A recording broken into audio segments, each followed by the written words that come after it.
Coming up next, we get to watch emerging Indigenous entrepreneurs pitch bold business ideas refined through the Indigenous Prosperity Foundation. Launchpad, competing for support that can propel their ventures to the next level, with the winner announced at this evening's gala. So please welcome, for the pitch competition, TV host and personality, and the first Indigenous host of eTalk, Michaela Montana.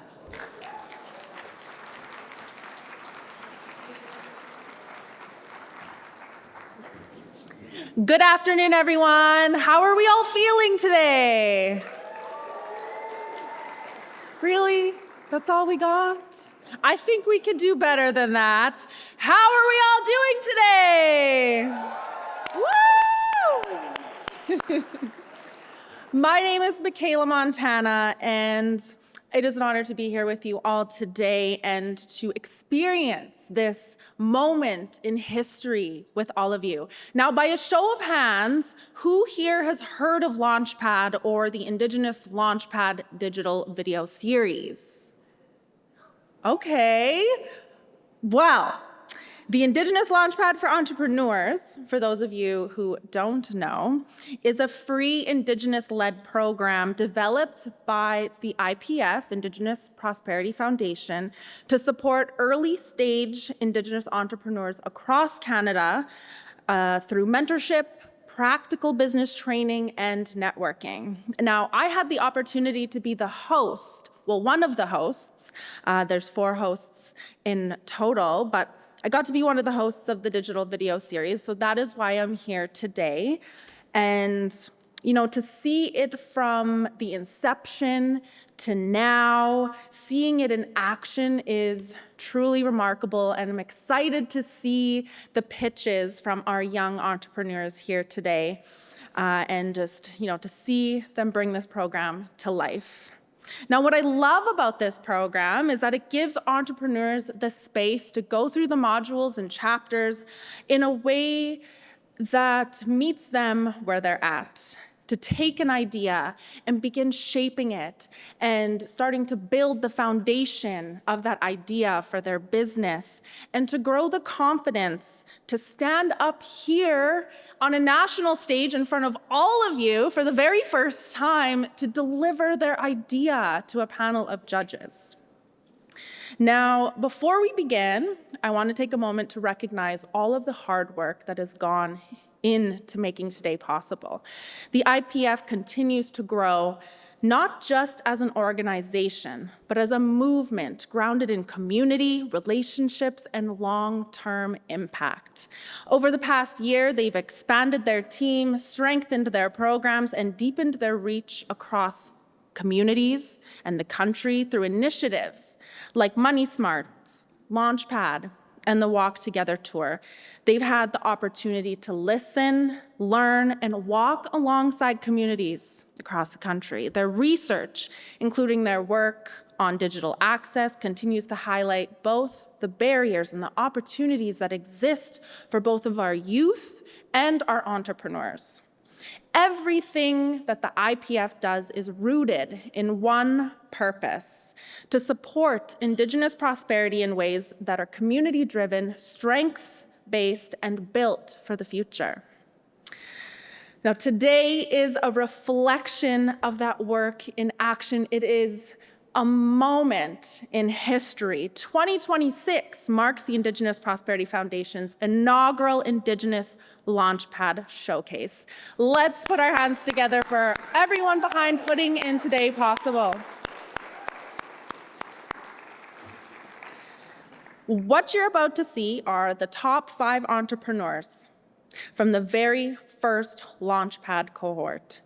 They are the first to move through this program, which means they are also the ones to set the tone, to show what's possible, and create a path for those who will come next. They are the next generation of trailblazers, and each of them have committed to this full 12-week journey and will be up here today. You know, some of them will be their first time on a national stage like this. This work is not done alone. So of course, we would like to also recognize the partners and sponsors who helped make this showcase possible. So thank you to the MasterCard Foundation, DMZ, NACCA, RBC, and BMO for supporting this important moment for Indigenous youth entrepreneurship.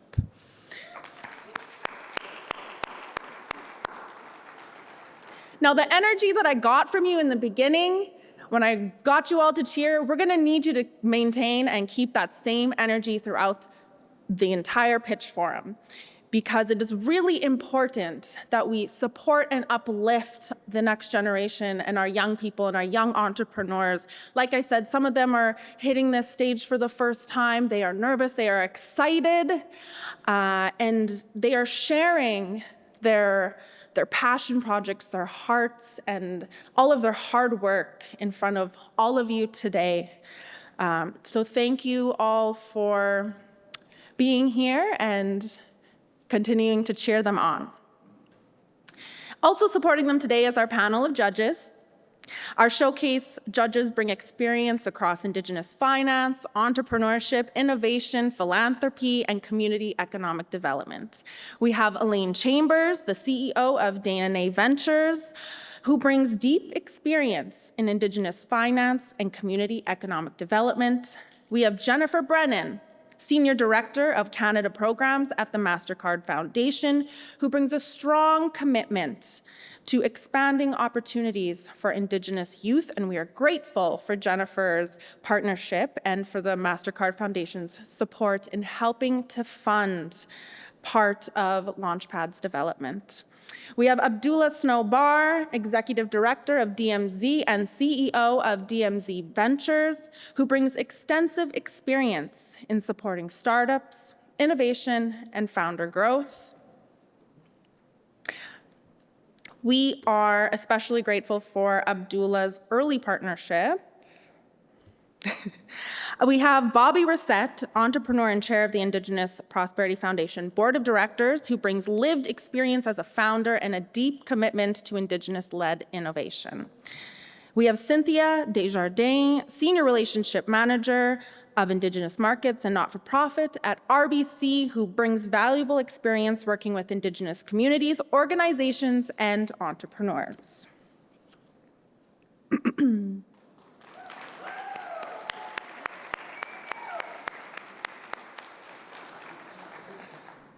Okay, so here is how the showcase is going to flow. Each participant will have 3 minutes to present their pitch, followed by a few minutes of questions from our judges. And later this evening at the NACCA Gala is when we will come back together and the winner, first place and second place winners, will be announced. Now the prizes, of course, there are prizes, deadly prizes on the line today. First place will receive $10,000 along with a Harvard AFOA sponsorship opportunity. And second place will receive $2,500 and an iPad.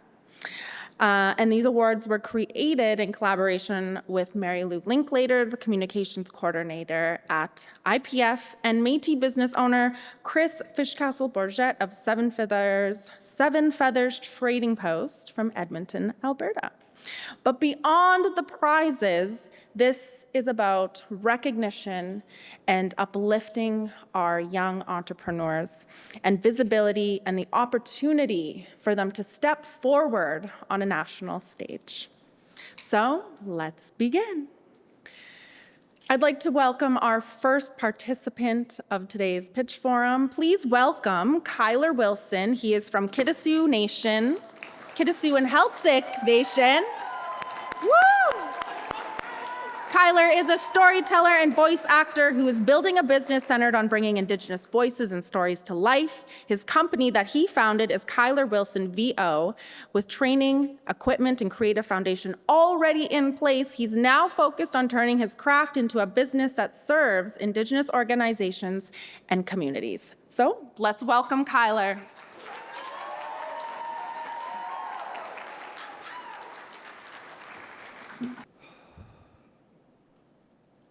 What is a story you remember? In fact, let's take it a step further. What is a story that shaped you. My name is Kyler Wilson. I'm a professional voice actor. I own Kyler Wilson VO. Those stories, our stories, are my responsibility and my craft. So, how can I help? I can spotlight individual entrepreneurs or organizations by using my voice to tell their stories and increase their online presence. By contributing an audio addition to any resource that's already online, I can widen its reach and make it more easily accessible to the wider audience. I also bring the human element. In the age of AI, it's more important now than ever that Indigenous stories are told by authentic Indigenous voices. But why me? I've worn many hats. I spent years pursuing excellence in sports. It resulted in me getting a gold medal and bad knees. I've been a welder, but at heart, I've always been a storyteller. Stories and the people behind them are what drive me. It's been a lifelong passion, and now I'm dedicated to turning it into a lifelong career. On that note, here's the plan. 85% of Indigenous entrepreneurs are using digital tools already to increase their reach and general audience. So, step one is to curate an already existing list of online resources that could further benefit from an audio edition and expand their market reach. Step two, 73% of entrepreneurs already rely on general online tools to market. So, all I have to do is spotlight what already exists. It's great, it's out there, it's tangible, it just needs to be seen. Step three is to do what's been done for me. Focus on uplifting young entrepreneurs, people who don't have the means, but have the ideas and the passion. And step four, which deals with 88% of Indigenous entrepreneurs who start, whose roadblock is the cost of hardware and software, is to eventually create a general environment where they can come and tell their own stories. So, how would funding help? One, it would kickstart the production of that studio environment I was just talking about. Secondly, it would keep me able to stay sharp. I get a voiceover coach, there are so many stories, I need to be at the top of my game forever. Third, it would allow me more opportunities like this, to come out and meet people like you, the people behind the stories. Thank you for listening to my story. I hope you remember it fondly, but I'm more excited to hear yours. And honestly, I'm more excited to keep working on I was so close!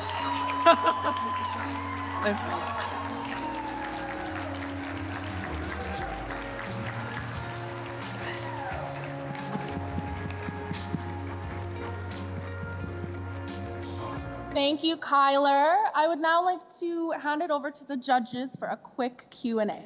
Kyler, what a great job. Such an important problem that you're solving for. Telling stories is everything. Doing the work and delivering on impact is nothing if you can't share those stories. So I think you become part of that mold that needs to be kind of, that kind of connects the world of business and storytelling. What's one partnership that you believe will help you take this business to the next level? What do you think it would be to kind of get you elevated and leapfrogged into the work that you're doing? I have a pick of the litter. I see so many people, so many organizations already looking and like, oh, that is something that's hard to find. An Indigenous voice actor, someone who's from community who can speak to community stories.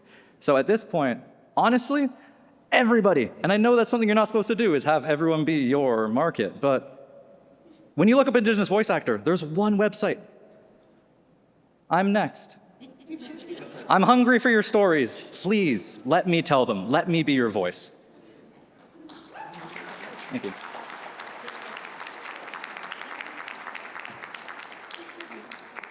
Thank you, Kyler. Oh, I can go now? Yes. Oh, cool. Ah. Thank you, everyone.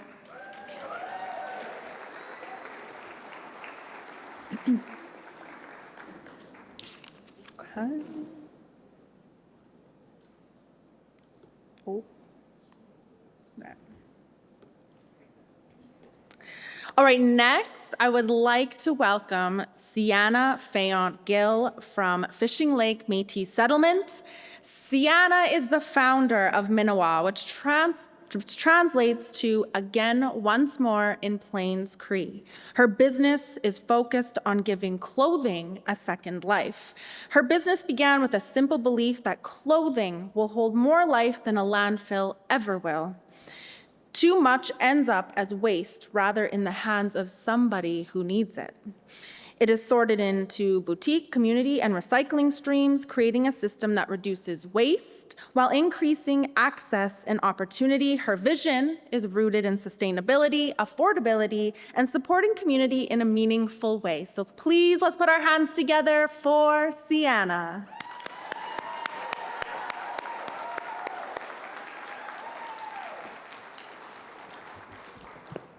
Hi, everyone. Good afternoon. My name's Sienna, and thank you for the wonderful introduction. So my great-grandfather was a buffalo hunter, and I know a few of you can say the same thing, especially in this room. When the buffalo was brought into community, we had over 150 different material uses for this to ensure that no resource or no part of that went to waste. Now, fast forward to today. When we look at the clothing industry, Canadians dump 500 million kilograms of clothing and textile waste in a year. That's 100 million elephants, in case you needed visualization. Research from University of Waterloo shows that 50% of those textiles were eligible for rewear, and 25% of those were eligible for recycling. And to make matters worse, this waste is dumped on Indigenous communities. Specifically here in Ontario, Canada's largest landfill is at Oneida of the Thames, where it's deeply affected their water quality and their health. And when it's not Indigenous communities, it's developing nations. Canadians send a lot of their textile waste to developing nations such as Kenya and Ghana. Now, given how our ancestors are using buffalo and using things to their full capacity, do you think that this is a model they would understand or support? No, I didn't think so either. So this is where I developed Nouveaux. Nouveaux is a post-consumer clothing diversion company, and I've created 3 streams. One is wear, so I purchase these off of the public, and this is where I resell at a profit, and it sustains my business. 2 is share, where the clothing is still good and can be used in community at very accessible prices. And 3 is where we recycle them responsibly. And this isn't just an idea. My model has started to take root, and it's proving itself. Right now, I have 84.7% gross margin and 54.9% net margin. The market is also developing quite rapidly. It's growing at 4 times the rate of traditional retail. And on top of that, there's no Indigenous business in this space that I know of. So, with a cash injection, I will be able to put my model at scale and start purchasing at a much higher volume.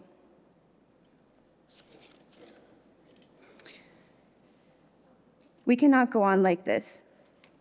When the landfills become full, they're going to start looking for another nation that's vulnerable to start dumping on. We can become a part of the solution.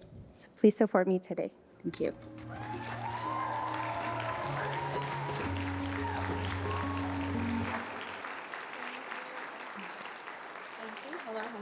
Thank you, Sienna. I'll hand it over now to the judges for your Q&A. Sienna, that sounds so exciting. Would you be able to take clothes from any Indigenous people traveling to Ontario and sell it or provide it to you for your business?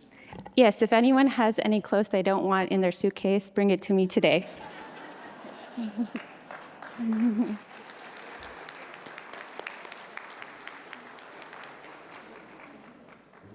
Thank you. Good job. Thank you again, Sienna. Yes. Yes. No, this innovation is rooted in care, and this is about returning value to community and returning to the way of relating to the material world that has always existed. So thank you for all of your hard work. All right. Next up, we have Nicole Braun, who is the founder of Cremakin Cultivations. From Cross Lake, Manitoba, Nicole brings a broad perspective shaped by her experiences working across communities both locally and globally. Cremakin Cultivations is creating transformative spaces for youth to grow in confidence, identity, and purpose through workshops and land-based experiences that support inclusive, solution-focused learning. She is building toward a future where communities are more connected, self-sustaining, and able to support the next generation. Please give a warm welcome to Nicole Braun.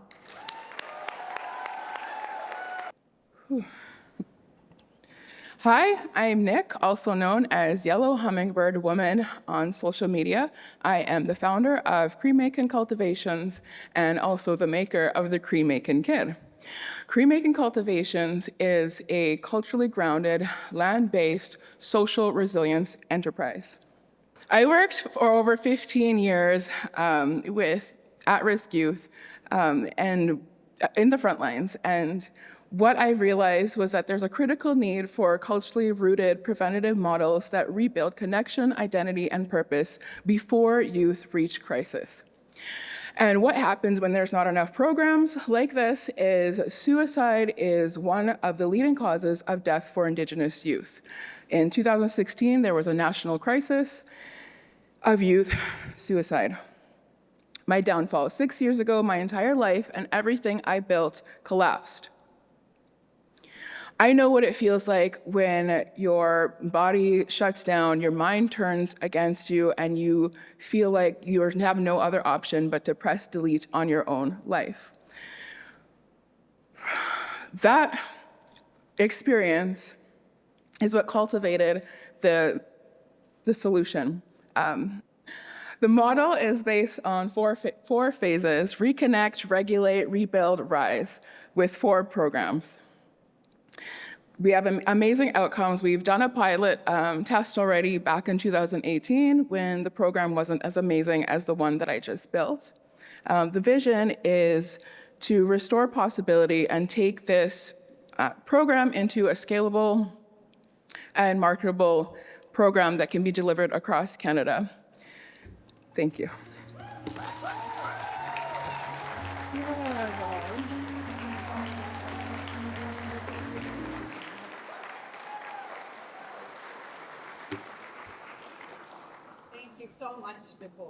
I think, this is such a critical topic that you're bringing forward, and it's often said that youth are our future, but it's so clear that youth are the future right now, right? Are the leaders right now. So I think what you're presenting is so important, so compelling. I was wondering, how do you see this standing out for youth? How will you get attention for youth about these opportunities? So that comes from word of mouth and people like you who have the visibility already and have the connections with all of these communities to let them know what I offer. Thank you.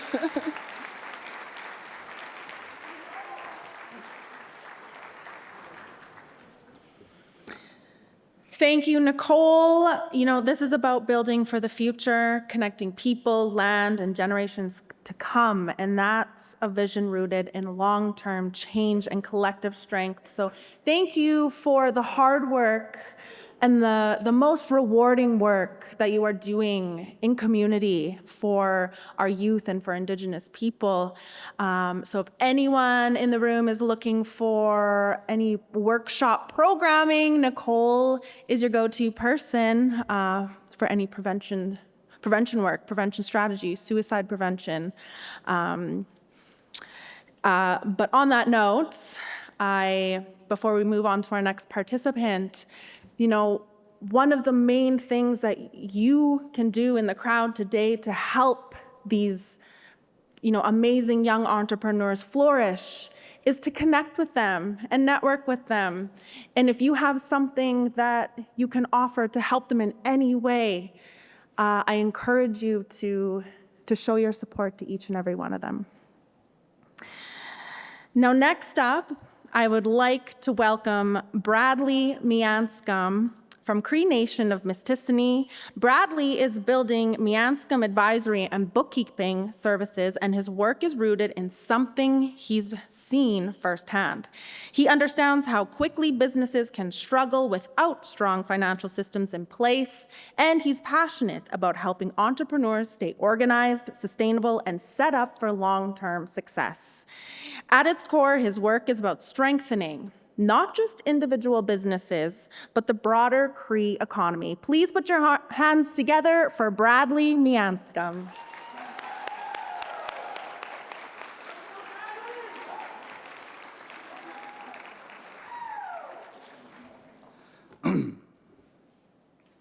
Wait, is it? Okay. 5 years from now, statistically speaking, 1 to 2 of us on this stage today will no longer be in business. After 10 years, that number grows to half of us. Not because we have bad ideas, not because we don't work hard, but because over 80% of business failures comes down to cash flow problems. That's because business owners are making decisions in the dark without clear, up-to-date financial data. They aren't just running a business, they're gambling with it. That's why I founded Mianscom Advisory Bookkeeping Services. We provide financial insight needed to own your future. By moving entrepreneurs from messy manual records to automated cloud-based systems, I will provide a real-time dashboard for success. I give founders the one thing they need to survive: clarity. The timing is critical. Right now, the industry is facing a silver tsunami. Over 100,000 bookkeepers and accountants are retiring, and the supply for new professionals isn't keeping pace with the exploding demand for small business support. In our region, I am the only Cree bookkeeper providing these specialized services. My non-Indigenous competitors are already at full capacity. There isn't just room for me in this market. There's a desperate need for me. My model is built for scale through a 3-tiered subscription approach: the essential package, the full cycle service, and our light CFO tier. On a conservative track, onboarding just 2 essential clients a month, we will reach $78,000 in revenue in our first year. This is a high-margin, low-overhead model designed to be profitable from day one. The demand is already proven. I'm in active discussions with Eskin Company regarding outsourcing their bookkeeping needs. I've reached out to the Cree Women of EUSG Association for light CFO services, and I'm slated to support the Cree Nation of Waswanipi as their go-to bookkeeper at their business hub. My next milestone is simply to finalize building up my tech stack and begin onboarding these waiting partners. I don't just manage numbers, I build systems. As a former controller for a band-owned development corporation, I managed the books for multiple subsidiary businesses with millions in annual transactions. My proudest achievement wasn't just balancing the ledgers, it was streamlining and systematizing complex workflows so they ran like clockwork. And this is a professional rigor I bring to every client. Funding Mianscom Advisory isn't just, oh no!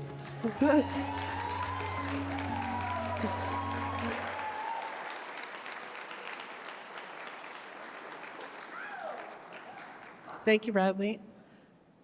As you know, you're in desperate need. It's 100%. We need it everywhere. Thank you very much for what you're going to be doing, what you have done. On to a number question. Okay. What do you see as success in the first 90 days? First 90 days would be for sure to when I say finalize my tech stack, I want to get a practice management software, receipt capture software, software like that to build a strong foundation moving forward and to really be able to scale and systemize everything. And then to start onboarding clients, roughly I would like 6 clients by 90 days, yeah, so.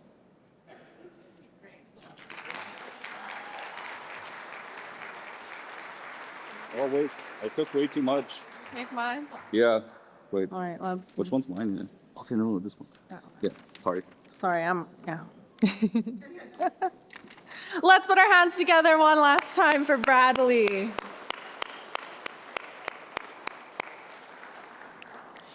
To all of our participants today, thank you for showing up with courage, for sharing your ideas, and for allowing us to witness all of the hard work you've been doing over the past few weeks and months, and just being here and showing up. So, thank you.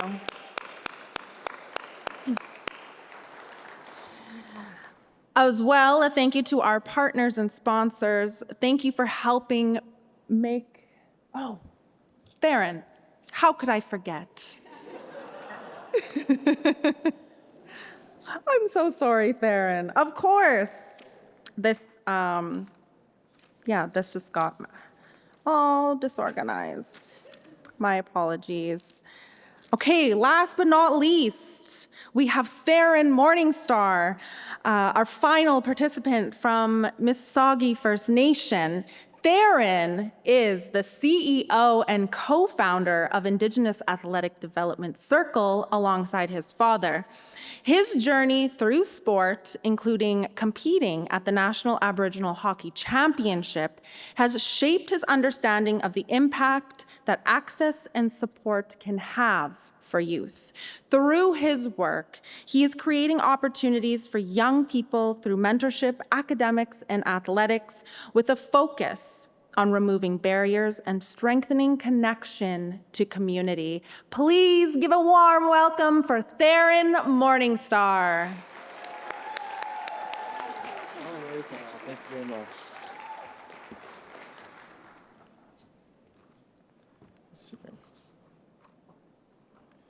Good. When I was 5 years old, I was kicked out of the boys' bathroom because of my long hair. By 17, I'd lost my language and identity to a system that saw my talent but ignored my traditions. My name is Theron Morningstar, and I'm the co-founder and CEO of the Indigenous Athletic Development Circle. We turn struggle into a framework of representation for the Indigenous youth, so no one has to choose between their dreams and their culture. Indigenous youth are often recruited into elite urban institutions without cultural scaffolding, setting them up for academic decline and nutritional neglect. This creates a survival mode that leads to a cycle of generational trauma and institutional liability. We're no longer accepting a system where our youth are rushed through to satisfy a quota only to find they're unprepared for the world that they were promised. Oh, there we go. Our solution starts in kindergarten, working directly with the organizations, doctors, and leadership in charge of a student's care. We use a generationally proven system of storytelling backed by research of scholars like Dr. Gagnante Courtney Clark. And we aren't just a consulting firm, we're a multi-generational bridge that ensures our youth can climb the corporate or athletic ladder at the same pace as their peers. While the global youth sports market is a $62 billion industry, our immediate opportunity lies within the $4.3 billion in federal funding dedicated towards Indigenous social development. We are the missing link that provides specialized cultural scaffolding that eventually leads to prevention of institutional liability. We're the required infrastructure for the fastest growing demographic in North America. We operate on a business-to-business and business-to-government model. We focus on, we operate on a business-to-business and business-to-government model, focusing on strategic partnerships with local organizations. We reinvest our profits into free youth camps and support a youth-supporting youth mentorship cycle. Our real ROI is our 7th generation impact model, where we reinvest our profits and continue our youth-supporting youth mentorship cycle. Sorry. Our framework works. We partnered with junior and prep hockey teams for record Indigenous player retention and have provided advocacy for over 30 families. By Q3, we're officially launching a partnership with Hockey Indigenous and standardizing our 24/7 support model. We're on pace to be in every province and territory in the next 10 years. I'm a survivor of the survival gap and an alumnus of Western University's Effective Leader program. We are backed by the academic presence of Dr. Clark and a ladder down network of NCAA Division I athletes, OHL athletes, and elders. We don't just understand the data, we own the story. Help me ensure the next generation doesn't just survive the game, they own it. Join the circle today. Thank you.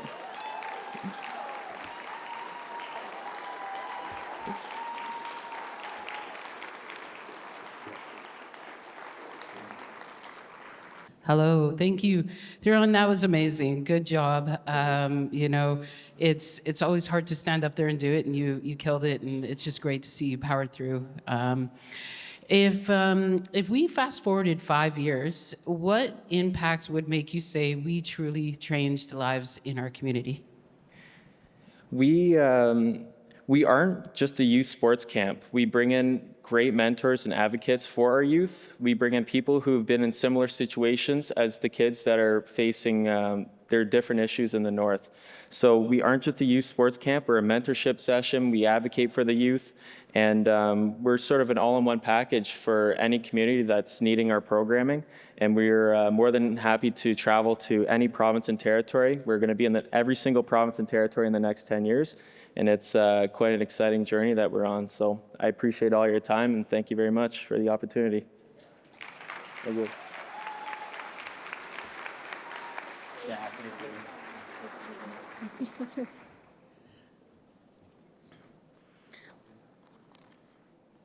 Okay, now we can put our hands together for all of the participants that had their pitches here this afternoon.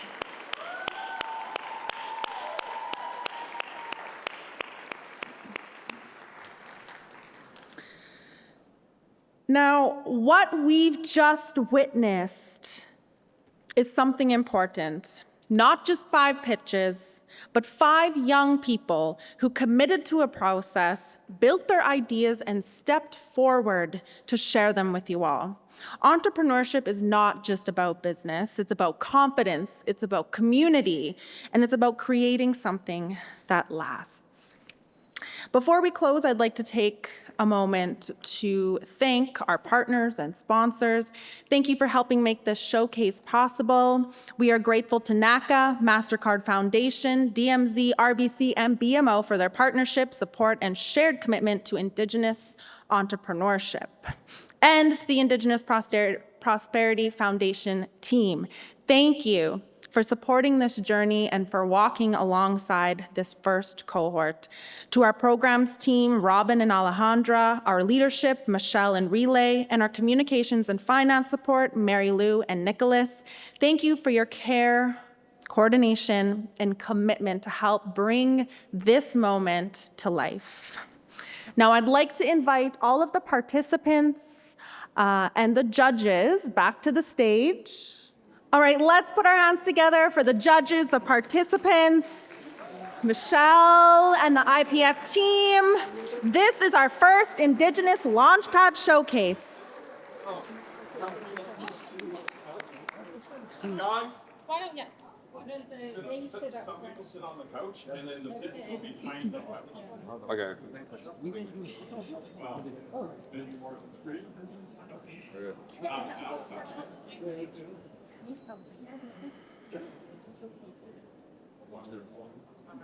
Feel the love, come towards me. You can feel, lean forward. Wow. Oh, yeah. You're in the line. Now, before you all go, we invite you to keep celebrating this moment with us online. Tag the Indigenous Prosperity Foundation in your photos and posts and help us uplift the first Indigenous Launchpad showcase and the entrepreneurs who shared their business ideas with you all today. You can also scan the QR code, yes, on the screen to learn more about the Launchpad for entrepreneurs and how this program supports Indigenous youth as they move from idea to action. Today showed us what becomes possible when Indigenous entrepreneurs are supported with the right tools, relationships, and opportunities. When you support IPF, you help create more moments like this today. Moments where Indigenous youth and entrepreneurs are seen, heard, supported, and ready to take their next step. If you are able, we invite you to donate today and help carry this work forward as well. We welcome you all back together this evening at the NACCA Gala, where we will celebrate the second and first place recipients of the IPF's inaugural Indigenous Launchpad Showcase. Thank you for having me, and Thank you to our judges and participants and sponsors and partners. It has been a lovely afternoon.